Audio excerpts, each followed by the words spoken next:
সেবা অটোমেশনে নাগরিক তথ্য অ্যাড করবেন জবাবে। বাম পাশের সাইড মেনু থেকে যুক্ত করুন অপশনে ক্লিক করলে নাগরিক তথ্য এনআইডি আসবে। তথ্য এনআইডিতে ক্লিক করলে তথ্য ইনপুট করার অপশন চলে আসবে। এখানে মোবাইল নাম্বার,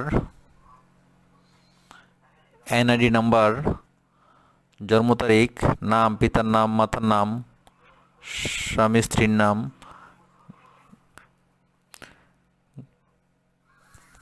গ্রাম, লিঙ্গ, বৈবাহিক অবস্থা, পেশা, ধর্ম নির্বাচন করে সংরক্ষণ বাটনে ক্লিক করতে হবে।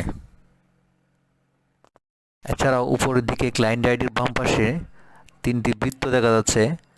ওইখান থেকে 3টি উপায়ে নাগরিক তথ্য অ্যাড করা যাবে: এনআইডি ভেরিফাই করে, এনআইডি ভেরিফাই না করে এবং জন্ম নিবন্ধন দিয়ে।